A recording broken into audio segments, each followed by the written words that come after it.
Happy Thanksgiving to the people in America or whoever celebrates Thanksgiving today. And I'm thankful for the Manga chapter where we also received, and also the new press episode that we got as well, which is also an hour-long greatness, by the way. So basically, this chapter was just so intense in where Hakuryu and freaking Goku, remember, obviously fighting with their magic.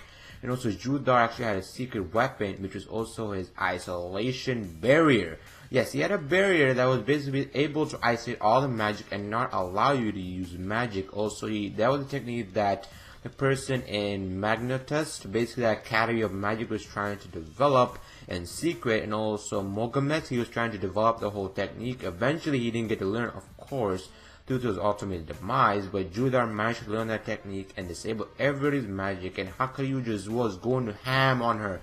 He was smacking her and shit, beating the shit out of her, yo, and she took his sword and was like, you know, the strongest magician was the king, but I was the strongest swordsman, yo. She did like the pose, yo, and shit. I was like, no, shit's gonna go down, yo. You give her a sword, yo.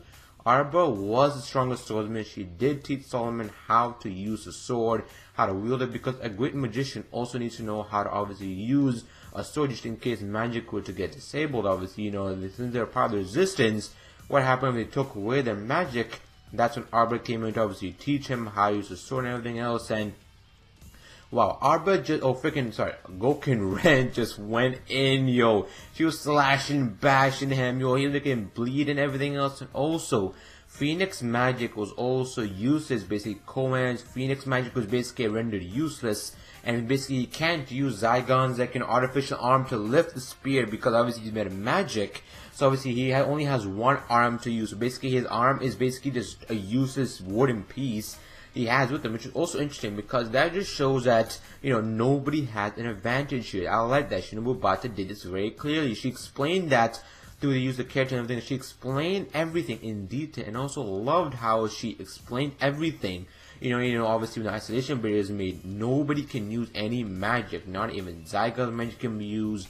Koan's Phoenix, Goken Ren's black magic, even the Magi Judar is used. It's basically just a normal being without any magic. And this was back to a time where magic wasn't even there, yo. And it was just like, wow, they're doing a fist on fight, yo. It was an intense battle of like just swordsman skill, yo.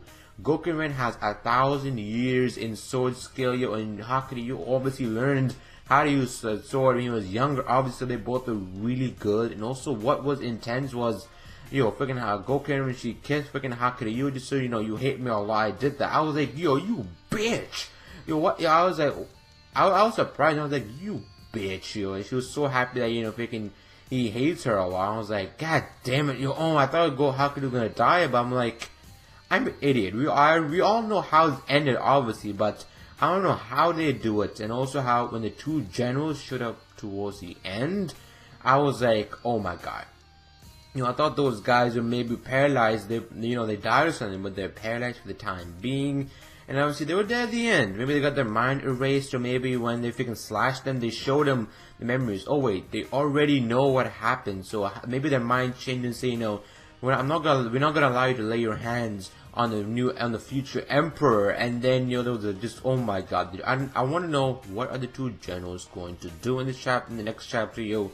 Do you think 250 is when freaking Gokuren's demise is going to come? Do you think maybe Gokuren somehow maybe escaped onto a new vessel? Because remember, maybe Arba's body, maybe actual Arba, her actual body was so old, and then she transferred to the new world, or maybe her body alters as she ages, maybe she can become a different person entirely.